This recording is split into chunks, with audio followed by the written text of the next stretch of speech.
Hello, everyone, and welcome to Manitoba Agriculture Crop Talk webinar. If you have any questions during the presentation today, you can type them into the Q&A located on the bottom toolbar of the Zoom screen, and we will answer them at the end of the presentations. This webinar is being recorded, and those registered for Crop Talk will receive a link to the recording. Thank you.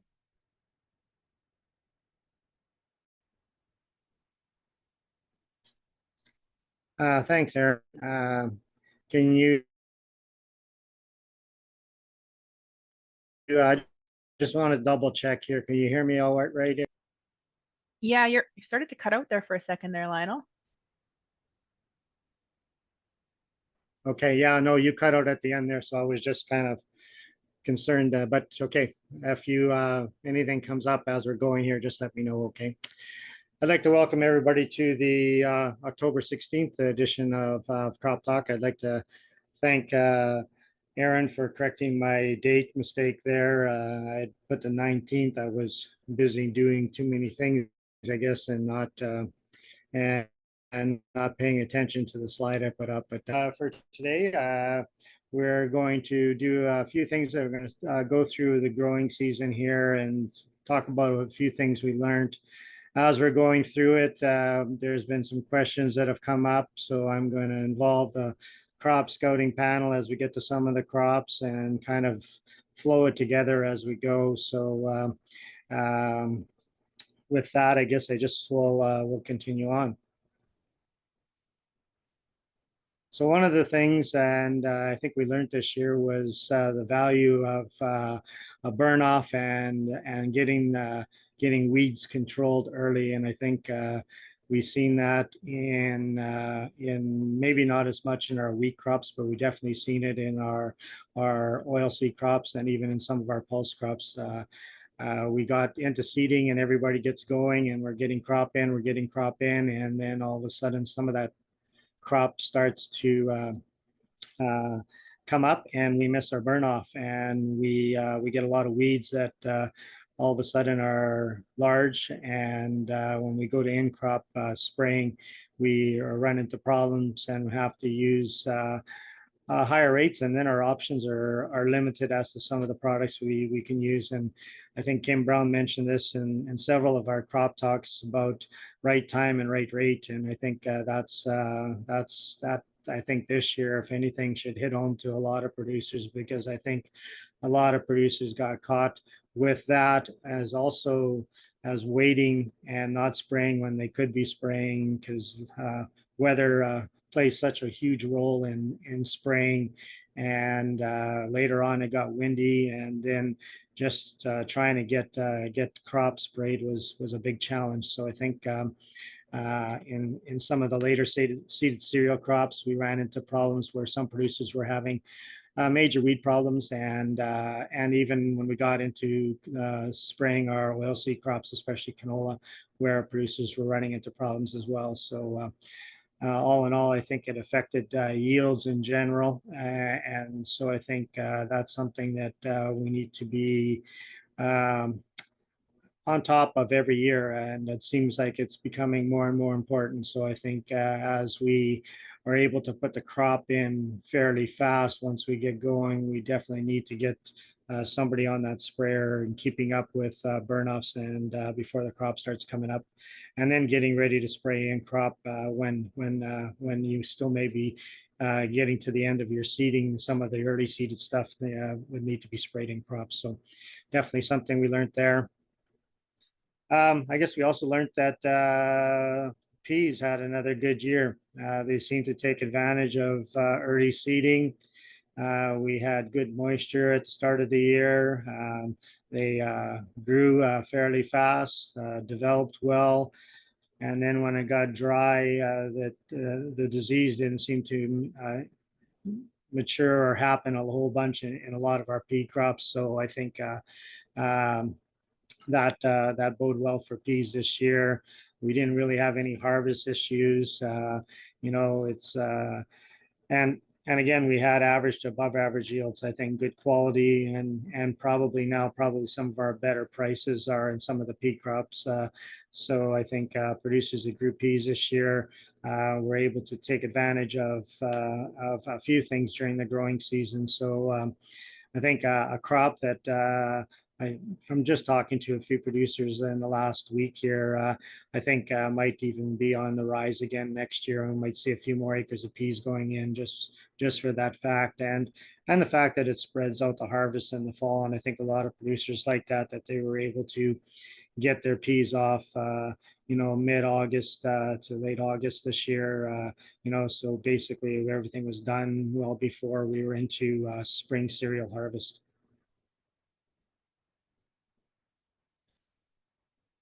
Cereal harvest right now is pretty much complete, and I think we're getting averaged above average yields with good quality. Um, they were in early this year, and I think that really helped in our yields. The crop got off to a good start. Was able to take advantage of spring moisture, and then when the cooler temperatures came about, just kind of when a lot of the canola got in the ground. Uh, the wheat was up already and going, so I think it was able to handle some of those changes in weather, and was able to to get going and stay growing. I think that was one of the benefits of our cereal crops this year. A lot of producers were able to get the burn off done on the wheat before it came up, so that definitely helped in weed control. But on some of the later seeded fields, that's where we've seen some of the issues in the wheat, and some of the reduced yields as we got later into the growing season, or later into the seeding. So I think again, their early seeding was definitely an advantage, and I think it's something that producers are going to be keying on again for this year. I think one of the things we learned with cereals this year, especially wheat, was we learned how to harvest wheat like we were straight cutting peas. We had a lot of issues with heavy rains and winds later on in the growing season, and it lodged a lot of the crop.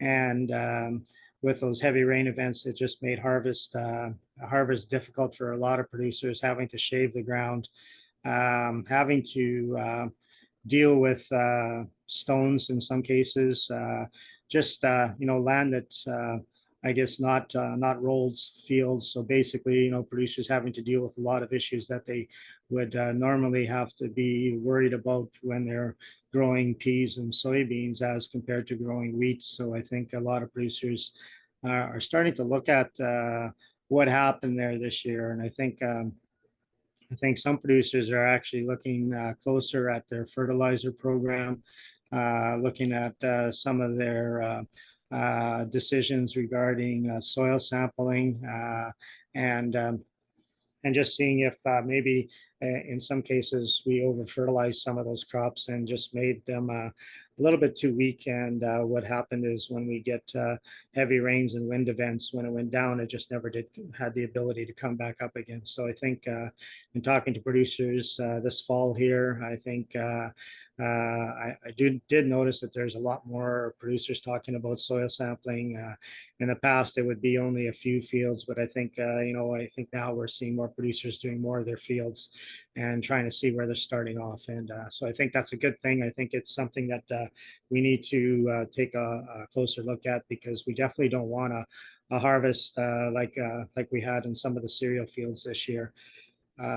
We'd actually got fairly lucky that once these crops went down, we didn't get any major rain events after again during the harvest time period, because it would have made it even more difficult picking up some of that crop. So again, I think producers are definitely opening their books and looking at how they managed the crop last year, and seeing what kind of decisions they can make this year for just getting a better overall stand and strength of stand.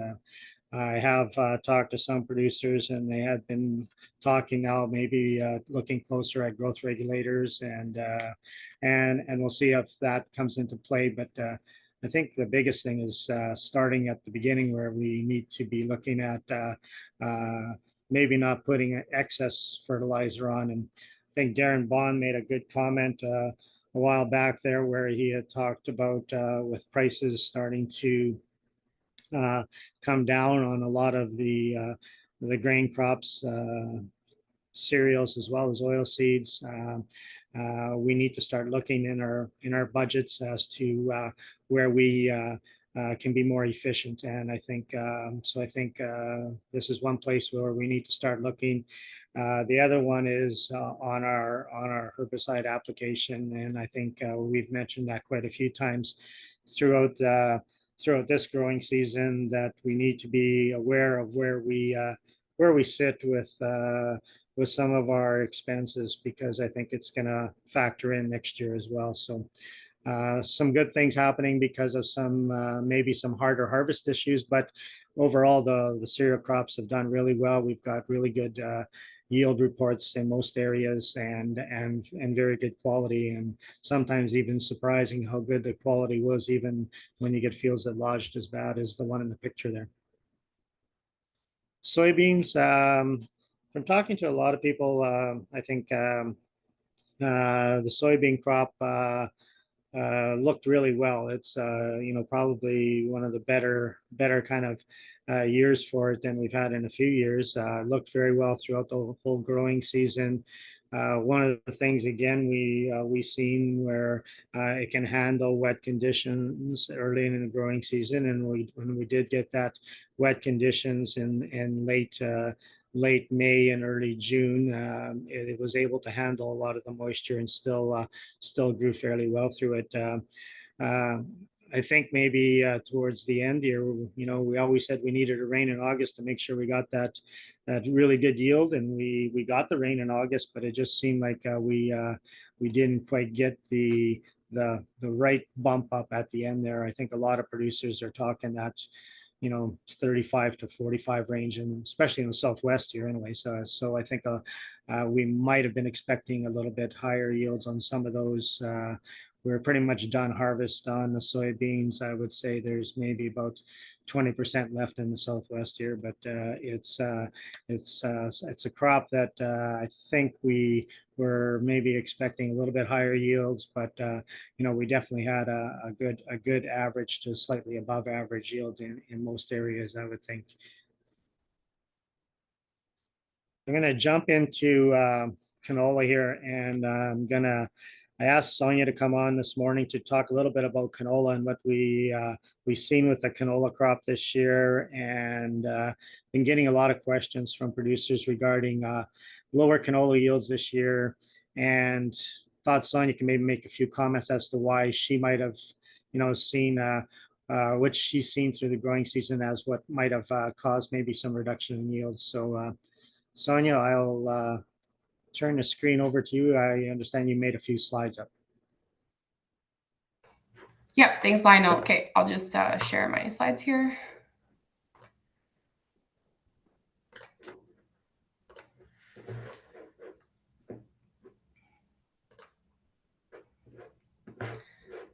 Okay, so are you seeing my presenter mode there?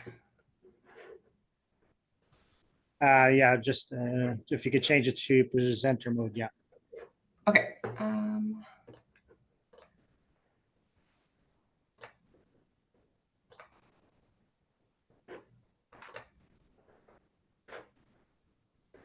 Let's do. Okay, how's that? Okay, Do you have we're a still couple seeing screens there, your work. Sonia? No, I should just be. Okay, let me try one more time. One moment. Let's do. I'll just do this then. Okay.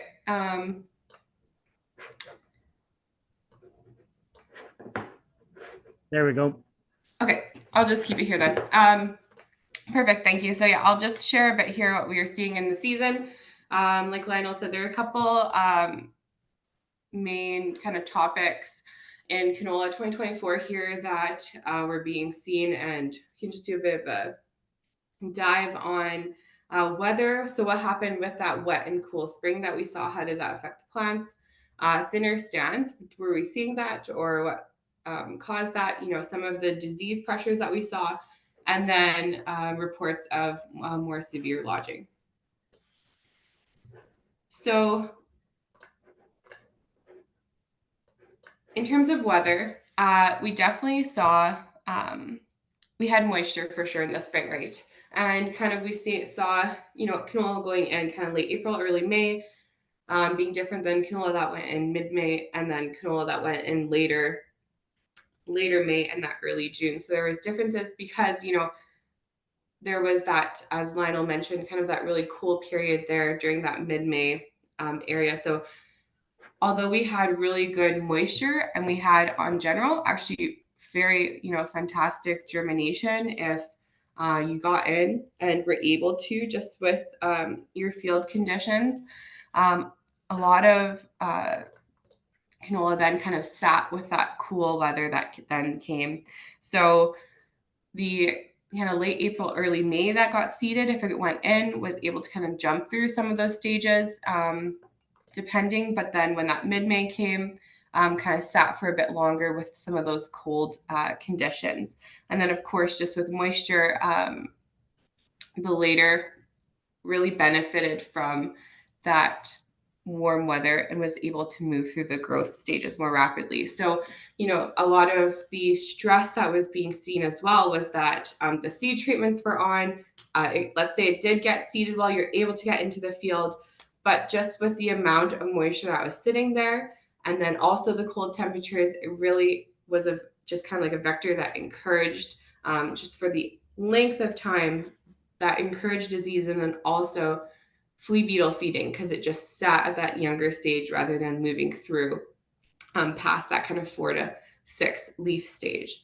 And then when you went, some of the later fields that we saw seeded, they actually rebounded quite well when they had that warmer weather, because they were able to move through those growth stages rather than sit in that cold water, even if they had been stressed with some of that excess moisture as well early on.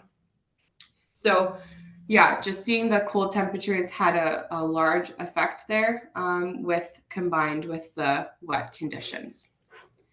So then when we move to, so how did that affect our stands then? So like I said, emergence overall, if you got into the field, was quite good with the moisture that was sitting there. But of course, some fields just couldn't get into with the amount that was received. But aiming for, of course, we always aim for that 5 to 7 plants per square foot at the 4 to 6 leaves. So that's what has survived. So a couple of things that it had to survive, like we talked about. So the flea beetle feeding, which was, if it was stuck in kind of those younger stages for a longer period, saw some more of the flea beetle feeding. Also, there were some high winds that really, especially up in the northwest, that really crisped some of the younger plants. So that provided a lot of stress and potentially took some out. There was hail damage, of course.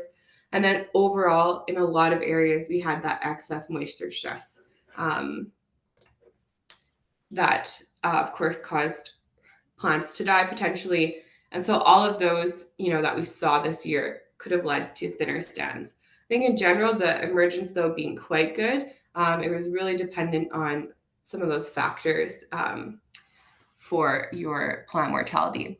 So for some of the fields that had the thinner stand, especially with the excess moisture conditions, what was really tough was that you had the moisture there. So the weeds really thrived on that, right? But then you had the thinner stand and your canola sitting in those younger stages, and you couldn't necessarily get onto the field for weed control.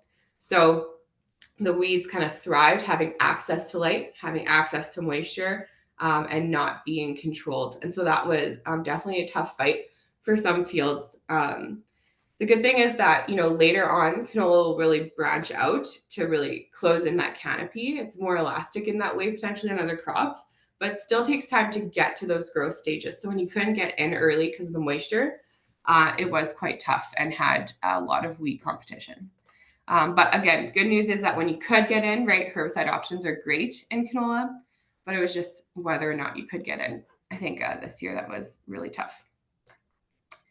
And then 2 other things I'll just touch on here. So one was our disease pressure. So again, theme is just we had higher moisture conditions this year. So that is, when we talk about going back to the basics here, right? Our disease triangle. We were growing canola. We know we have diseases around, and then the environment. We had those environmental conditions of more moisture that led to more disease pressure. So kind of the 3 I wanted to just briefly touch on were sclerotinia, blackleg, and verticillium stripe in canola. So sclerotinia sprays were going. Saw lots of people spraying for this year because we had, it's the perfect conditions when you have canopy closure, which you're going to have, and then you have high moisture within that canopy. So lots of people were spraying, and lots were actually, I was noticing, spraying half and not spraying half just to see the difference. And could definitely tell a difference in a lot of the fields that we were visiting, who had sprayed and who hadn't, just with the amount of moisture that led to sclerotinia. So here I have a picture, if you were in the field, you opened up, some of the stems, and you can see these chlorosia bodies in them of some of the stems that had sclerotinia present. So blackleg, definitely saw early incidents again with the high moisture that those seedlings were sitting in it and allowed infection early on. And then also I brought out this picture because some of those early season on were infected, and then especially when it received later damage, like this was from hail, you could see the infection on the stem as well. It became really apparent that it led to blackleg there. So even now, you have opportunity if you want to just take, even if everything's been harvested, just walk through that field. And if you see visually some stem samples there, it'll be kind of like gray, right? They're going to be dried out, but stubble, and send that in if you want to see for blackleg versus verticillium, what you had this year. And just gives you an idea for your level of infection in your residue for next year. And then finally, what I want to touch on was just verticillium. So here I have an example of a healthy stem cut. So this is right at the base versus one that had visually identified verticillium. So you can see it's very gray. And then here as well, I have one plant here on the right, which is healthier versus the left, which had that striping. So those were the 2 visual symptoms that we were looking for in the field to point to verticillium incidence. And so as you can see, it's striping in gray, but in terms of the effect on yield, we saw it there in a lot of fields in terms of incidence. But in terms of the impact on yield, it's still a bit of an unknown right now. So we know, of course, it has an impact. But what was interesting is that some plants seem to have the verticillium localized. This is, again, visually localized more on a couple branches, whereas some had it affect the whole plant. And it is not necessarily throughout the entire field, right? It can be in specific areas more. So it's a bit different than yield estimates when you have sclerotinia affecting, which can just kill your entire plant, versus verticillium, where it could be a couple branches, it could be the whole thing. So still some of those aspects we're just unsure in terms of the total impact right now on yield. So those are kind of the highlights in terms of diseases that we saw this year.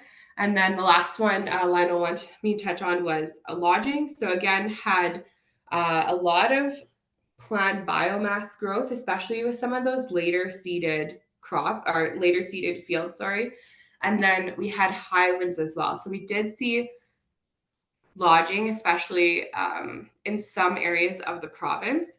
And it was just really, that combination of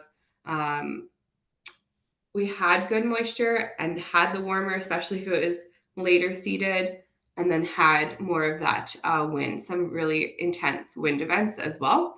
So that led as well to some severe lodging for sure. So thanks, Lionel. That's all I have to give an overview here. Okay, just maybe one question that has come up is which which disease did you see would have caused more of the yield loss? So yeah, and that's a really good question. So it's very dependent on your field in terms of what what disease pressure you have. So each field, and it's not a cop out answer, is genuinely, it can just be very different. In terms of yield loss, like if you have a very heavy Sclerotinia infection, most of your plants, like it'll affect the entire, like base of the stem up and cause plant mortality. So that's a like very, very serious infection. But all of them, of course, can lead to that as well if they're very heavy disease pressure. So I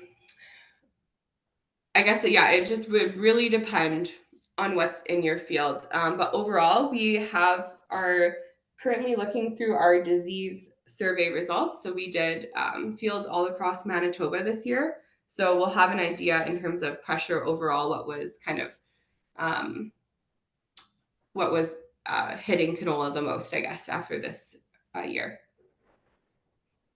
Okay, and one of the things I know that I noticed was that some producers that maybe had some issues early on in the spring, some of those fields that were, I guess, didn't fill in as quick, made the decision that they weren't going to spray for disease. And I think those are the ones that, and I think you mentioned that, those are probably the ones that showed more issues. So I think some producers may be seeing that as well, that they're seeing those are the fields that had more disease pressure. And if I had to guess on those fields, I would say I thought I seen Sclerotinia in a lot of those fields. Yeah, for sure. I think it was the kind of the perfect year for Sclerotinia. So yeah, I think we can definitely see a difference. Yeah, between sprayed or not sprayed for sure. Okay, thanks, Sonia. The next slide I've got up here is one of the things we learned, and a lot of producers now are growing varieties that are the pod shatter resistance, and even with all the lodging, some producers decided to go back in there and start swathing again. And we don't see a lot of swathing anymore, but I think one of the things this year with the heavy winds, we did learn that to remember when we are going to go out and swath, to make sure you're picking a direction that's going to be favorable for winds. I know I seen fields that were swathed at an angle, kind of that um, northwest to southeast sort of thing, and they didn't blow as bad. But fields that were swathed north and south definitely got some swaths being moved.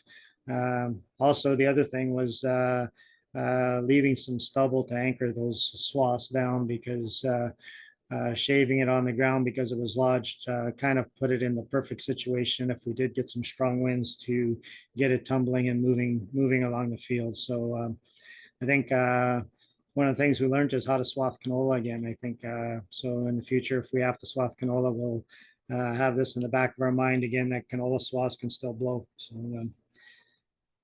okay. Next question that's been coming in, and I got this one going to Marla, is preventing and reclaiming soil compaction areas. What's the difference between light and severe compaction? How can we improve these areas? And which crops are the best to grow on these areas to try to get them back again? And I think in a lot of my travels now, I'm talking to people and they're trying to improve the land they have and trying to get every acre as productive as possible. So Marla, if you could help us out with this one. Sure. It's a bit of a complex question. So I will try to, I guess, simplify the answer as much as I can. When it comes to essentially the cause of compaction, just to back it up to when it's happening and why we're seeing it. Anytime we're traveling on the field when there is moisture in that soil, we can be causing compaction. So when the soil is dry, if we have a nice dry fall and doing harvest, we're not really causing a lot of issues. It's when we are traveling on that field when it is moist, where we can actually cause the most problems. And sometimes when we see, if we're in very, very wet soils and we see like big, deep ruts, we're not necessarily causing severe compaction at that point. We're moving soil around because we're shifting the soil structure where that track or tire is running through. But the compaction is most severe when our soils are moist and when that soil can kind of crush down on itself because the air pockets are there, but the soil is wetted enough that it can actually slide, the particles can kind of slide on each other. And so wheel track compaction is probably one of the most severe things, or traffic compaction, let's say, ends up being one of the biggest issues. And when we're thinking about how we travel over the field, we want to be really deliberate and consistent with trying to travel over the same spots over and over again. So if we're trying to limit that in that time of year, even as much as we can, driving out with the grain cart on the past track of the combine before, moving over to unload, and then moving to the headlands, just to limit where we are traveling on the field, because we randomly traffic all over the place and cause a lot of damage by doing that. In terms of what we can do to improve the areas, it really is going to depend a lot. The first step to improvement really is trying to decrease the impact that we have from traffic on the field. So if you've got tires, duals, things like that, moving to more of a flotation type tire, making sure that your tractors are appropriately ballasted, and so that you can limit some of that total impact. If you're working with a tracked machine, obviously we can't change the impact of the track. The track carries the weight of the equipment over a longer distance. That doesn't necessarily mean that you're automatically causing less pressure or down pressure on the soil, because there's very little, in a lot of cases, as long as your tires are run at their rated pressure, there's very little difference in terms of the compaction impact between a tire versus a tracked machine. Axle load is the biggest problem, and the heavier the equipment, the farther that compaction drives deeper into the ground. So we want to run lighter, as light as we possibly can, which is of course really impossible to do when you're talking about, larger grain carts, larger capacity on the combine. And now, going in spring with, like coming up now in spring with heavy air carts and things like that that are loaded down with fertilizer and seed and all of that stuff. In terms of improvement beyond just, deciding and choosing how you travel over the field as much as possible, limiting that impact, a lot of people want to look at things like tillage. The problem with something like tillage is, while you could potentially deep rip and pull through that compaction layer, it needs to be very dry all the way to depth of tillage in order to actually have that done in an appropriate manner. So if you're going through and trying to subsoil or something, and the soil is moist down below, we're potentially just causing more problems down below and not remediating anything. The soil needs to be very, very dry. Essentially, crop has sucked all the water out of the soil. We have not had any fall rains to add to that, and then you're finally dry enough in order to appropriately till to break up those compacted layers. Crops that are best to grow are anything water using to try to dry the soil out. That can be helpful. If you have wetter conditions, sometimes having a cover crop in the fall can be helpful, again, because the cover crop is dewatering or taking water out of the soil, so that the soil might be a little bit drier going into the spring as well, decreasing the impact of spring compaction. Essentially, anytime we drive on the field, we can cause compaction if there is moisture. In terms of trying to break up compaction with crops, that's often a big question that we get asked. Tap roots can push a little bit harder through those compacted layers than some of those fibrous rooted crops like grasses and such.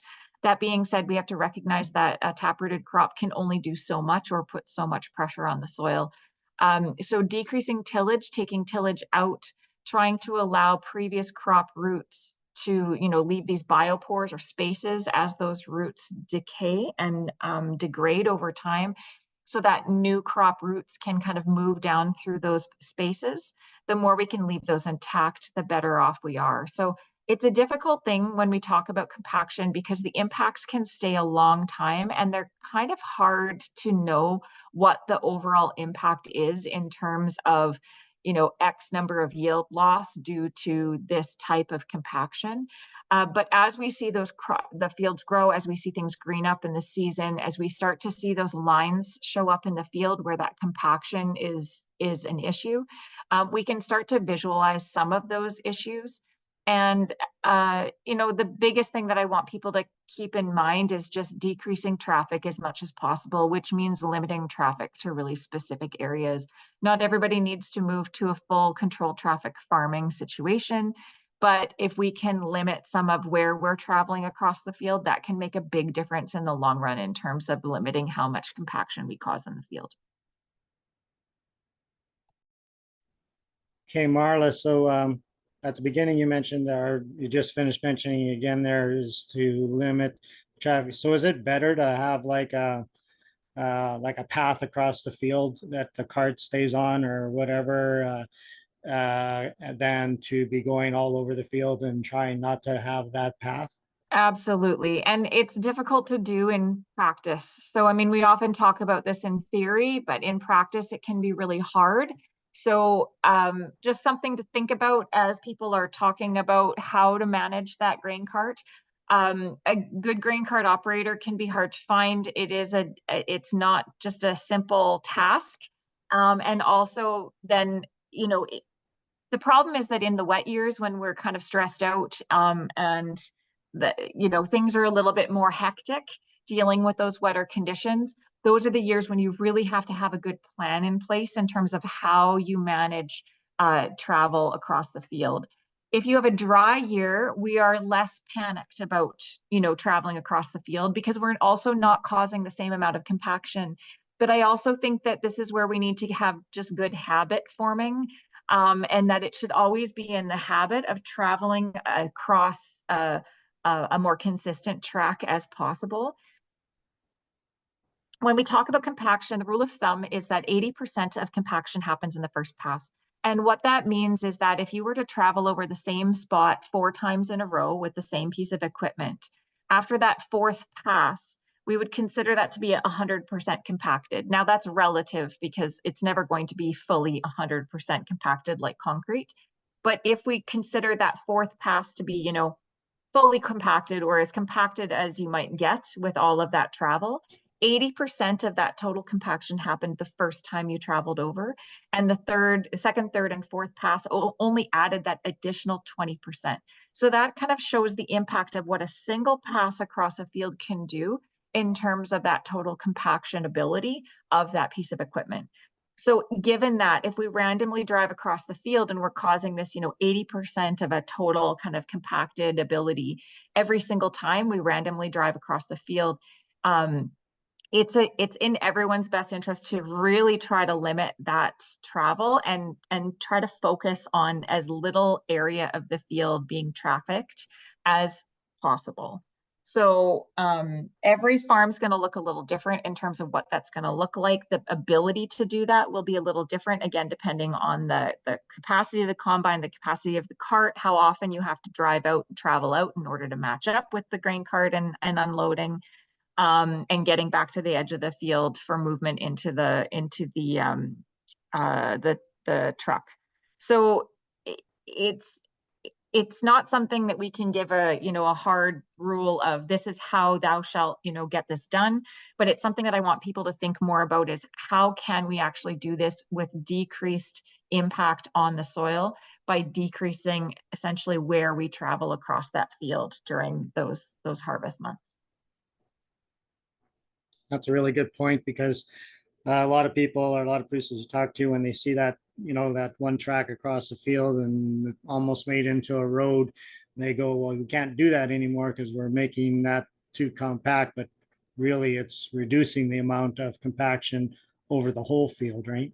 Exactly. And even in like a controlled traffic farming situation, quite often those tracks might not actually be remediated. They end up having that more, severe compaction where those set tracks end up being. They may, they might get seeded into, but they may not produce as well. But essentially that's what you're doing, is creating that roadbed to save a little bit of the rest of the field. And because that impact and potential impact of compaction, especially again with the heavier weight of equipment, the axle load or the weight of the equipment drives compaction deeper in the ground than what we expect, and can take what's kind of usually that 6 to 8 inch kind of impact from the track or the tire on that surface soil and push that down 3 to 4 feet deeper into the soil than we normally would have. And that becomes an issue now, because once you get that deep, you can't remediate it. You can't till deep enough in order to fix that. And it may only be, a 10% reduction in yield over the long haul that you might not normally see because it's happening subtly over time.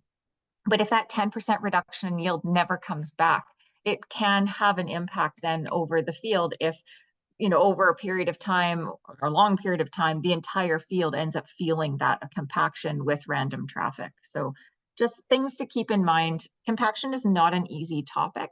It's not an easy thing to fix. It's not an easy thing to make go away. We have to learn to live with it, because you can't not compact the field. That would mean, not farming. But we need to think a little bit more deliberately about how we're going to reduce our impact over time. Okay, great. Thanks, Marla. That was really good information. Thank you.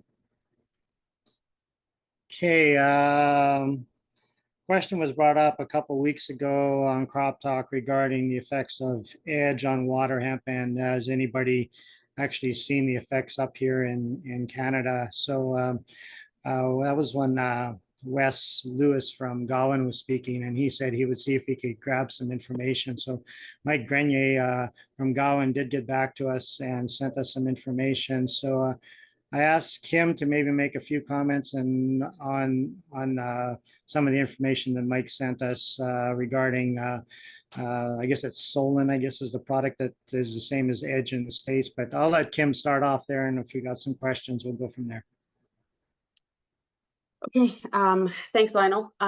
Yeah, so Edge in the States is called Sonolin, and water hemp, I do believe, is on the label there. At least they have different labels in different states and places like that. But for the most cases, water hemp is on the label in the States. We don't have water hemp on the label up here in Canada. When these products are registered, that is a weed that would not have been around at the time, and you can't just add weeds without, you have to open up the label and show the data that weed is, that it does work on that weed. So we will not see water hemp on a lot of labels up here, especially the older chemistry. And, Edge or ethylfluorolin's been around for a very long time.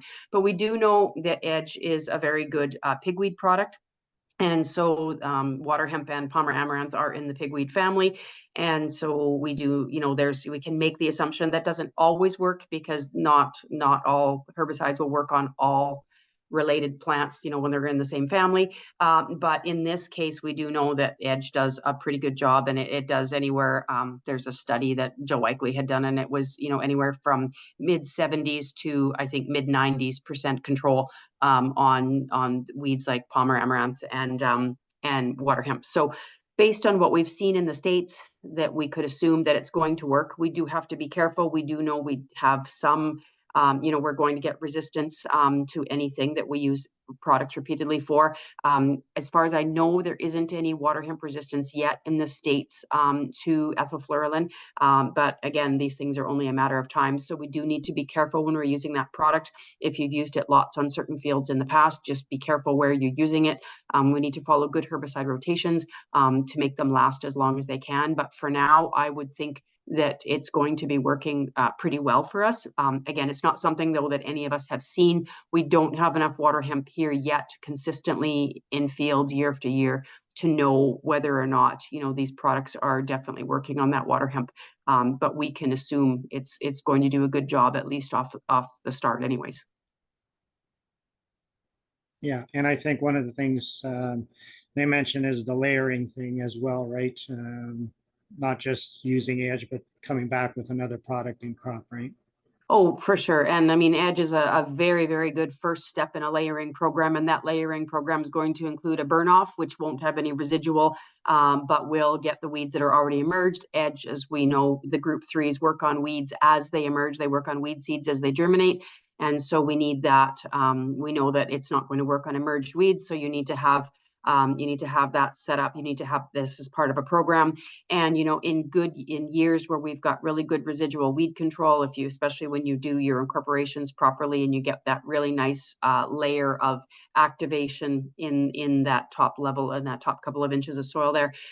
When we have that, we get really good weed control on these products. On a product like Edge, you can expect, up to 8 weeks of weed control. It can last a very long time, but in there, you need to be using some post-emergent applications as well. So it's part of a program. It's a very, very good first step to a program, but it certainly is not all of your weed control program. It needs to be just part of the picture.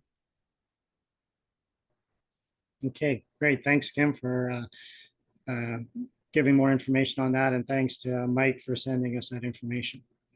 Next question to Dennis Lang. I got a producer that's looking at growing different crops, probably because of pricing and different things. And he was wondering about edible beans.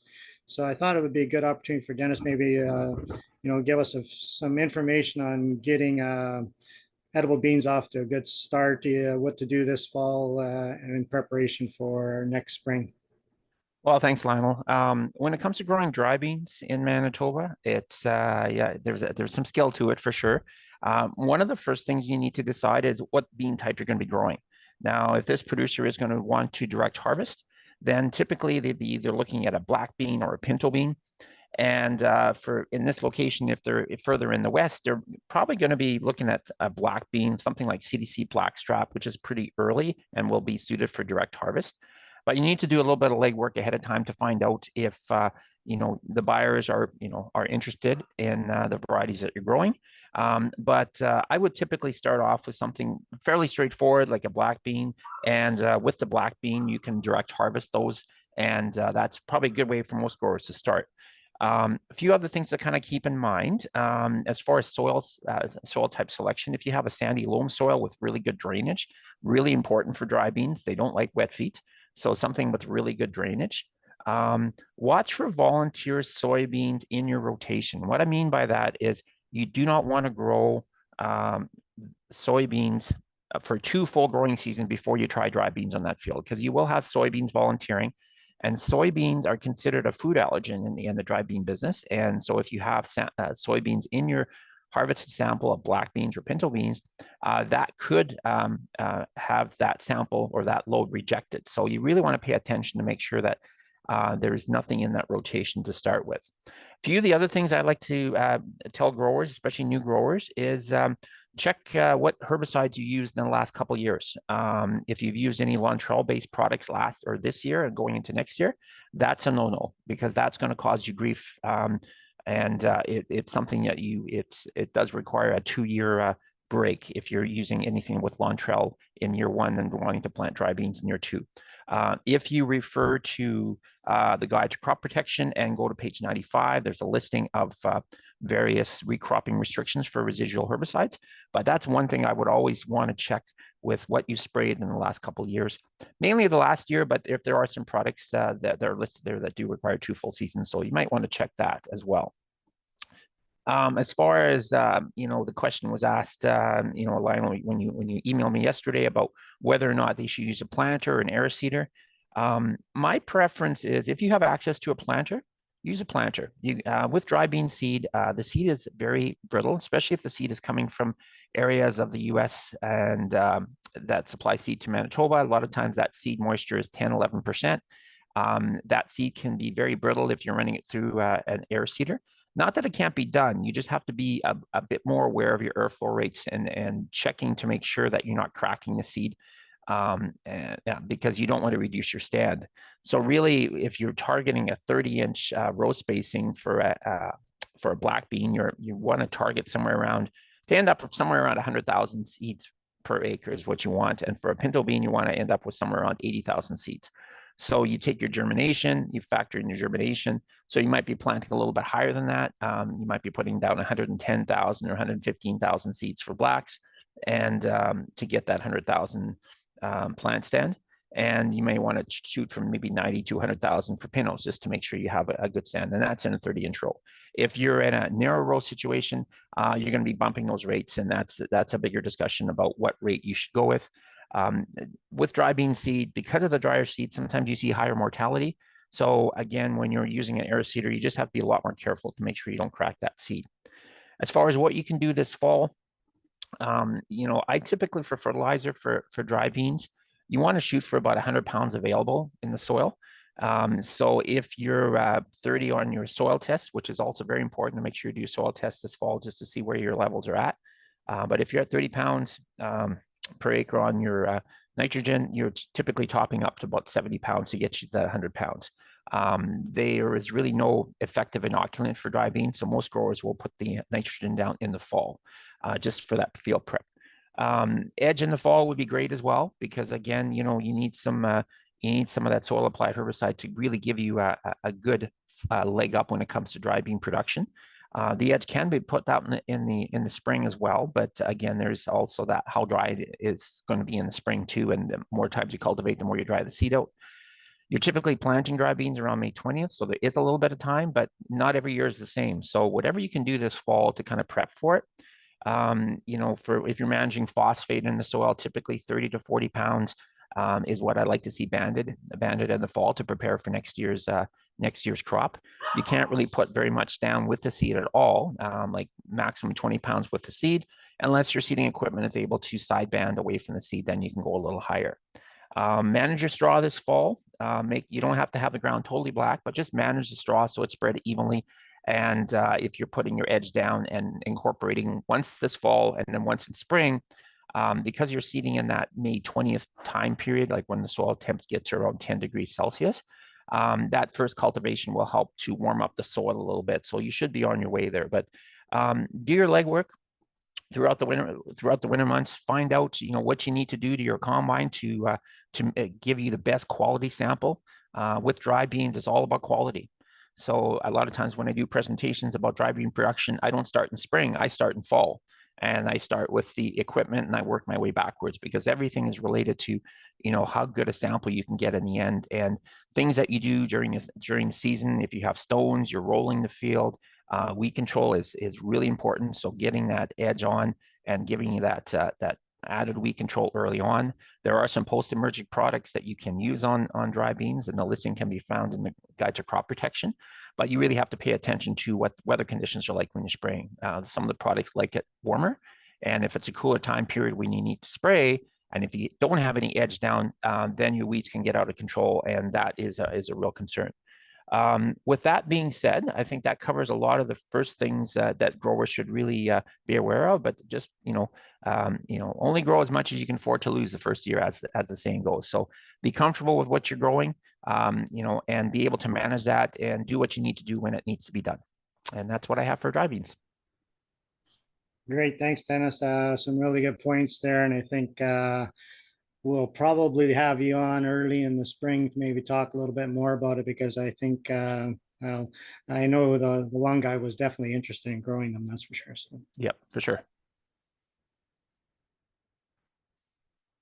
okay, next one for John Gavlowski.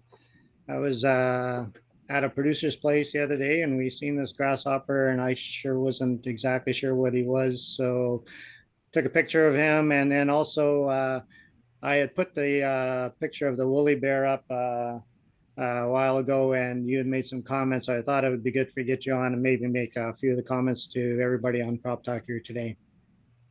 Okay, so the grasshopper is one of our non-pest species. It's one called the Carolina grasshopper, and it's a very cryptic grasshopper in the sense if one of these lands on a dirt road or a gravel road, they blend in really well.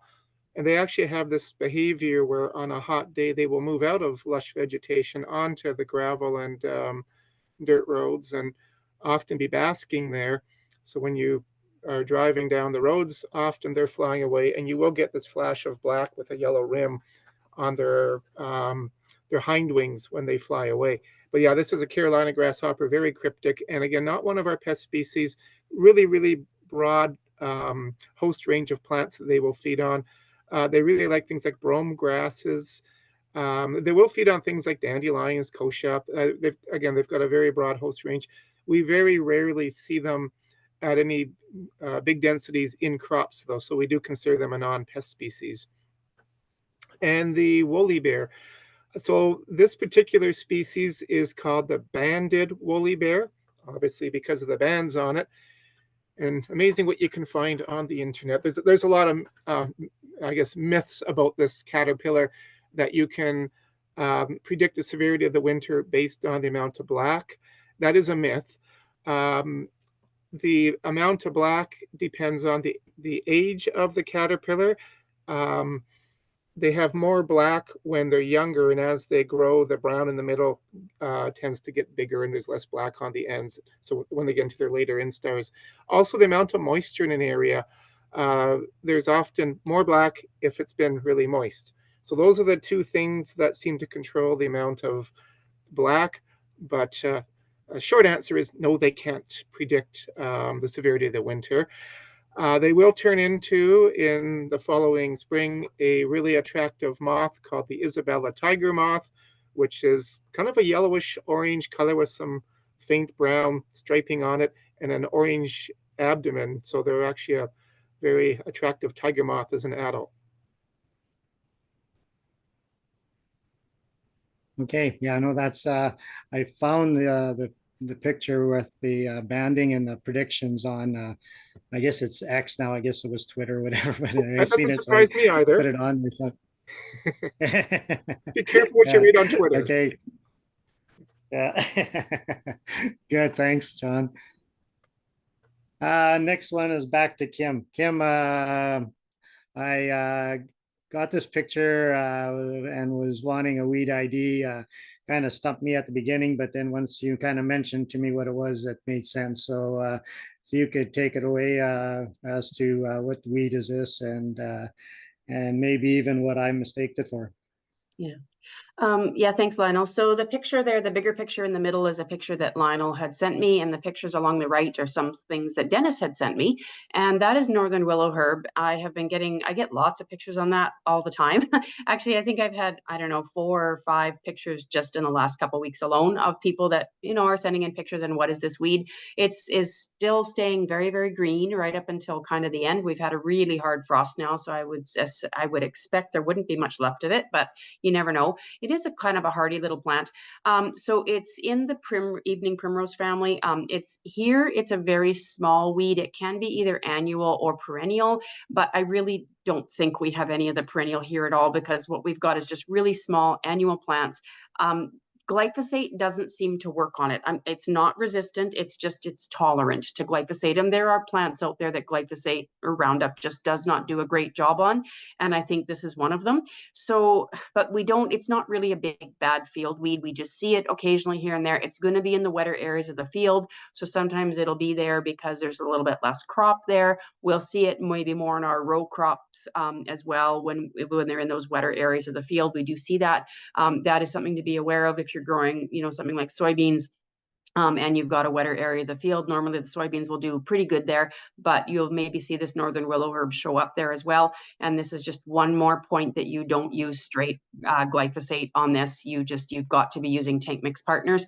I think any of the group 4s, maybe some of the group 2s as well thrown in there, would do a good job on it. It's just on its own, glyphosate's not going to do a great job on it. It's quite a showy little plant. It's got these long pods on there. You can really see them in that picture in the middle. And those actually split open, and the sides bend back on them, and they kind of split open. They curl back, and then the seed is inside, and it's got like a long feathery type apparatus attached to it, and that's how the seed spreads around.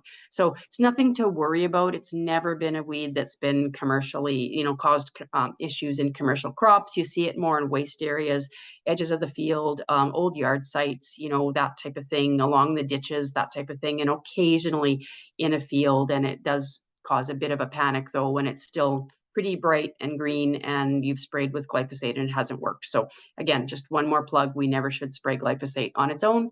If you'd have thrown something else in the tank, it probably would have killed it. Great. Yeah, thanks, Kim. Yeah, no, that's definitely an interesting weed, and now I remember it from a few years ago when it was showing up too. So, thanks. Well, I would like to take this opportunity to wish David Kaminsky a happy retirement. David's been on our panel for quite a few years now, and David is retiring. So wishing him a good retirement, and also wanting to thank him for helping us out with CropTalk and being our provincial pathologist. Once again, have a good retirement, David, and don't be a stranger to CropTalk, because if we see you on, I could always ask you a question. Livestock and forage. There on October 30th, on Wednesday, October 30th, in Portage. They're having Manitoba Beef and Forage Conference. The information for registering is there. So if you're interested in going, definitely take part in that. Save the date.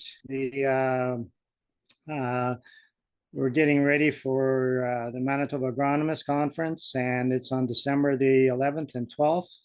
They got contact information for the conference there. There's early bird registration, and there's regular registration. So if you're interested in going to the Agronomist Conference this year, it'll be strategies for winning agronomic battles. A case study on herbicide-resistant weeds. So if you're interested in that, definitely make sure you attend the Agronomist Conference, December 11th and 12th. We still have our hay listing service up and running. Lots of feed available this year. So if you're needing feed or wanted to sell some, that's the place to put it. Crop residue burning program is still on. So if you're interested in burning, check the website, make sure that your RM is able to burn. And if not, you might need to get a permit. The crop extension specialists, there's our contact information and location. So if you got any questions or need any help with anything, feel free to contact us. Our livestock and forage extension specialists, there's their contact information as well. So once again, if you have any questions, we have an abundance of information is like, and know how to feed all the feed that you put up this year, and give these people a call, and they'll definitely put you on a program. MASC service centers, locations and phone numbers. We're probably right in the middle of getting our harvest production information in, so we can get all that information for the especially if you have a claim on any of your yields or crops you're growing this year. So definitely get that information put together and in. And contact information from myself and Lori. If you have any questions or if you have any ideas for future crop talks, definitely give us a call. And I got the date right. See you next week, next Wednesday, October 23rd. Thanks for attending, and thanks for the panel for working on today's presentation. We had a lot of good questions. So thanks again, and see everybody next week.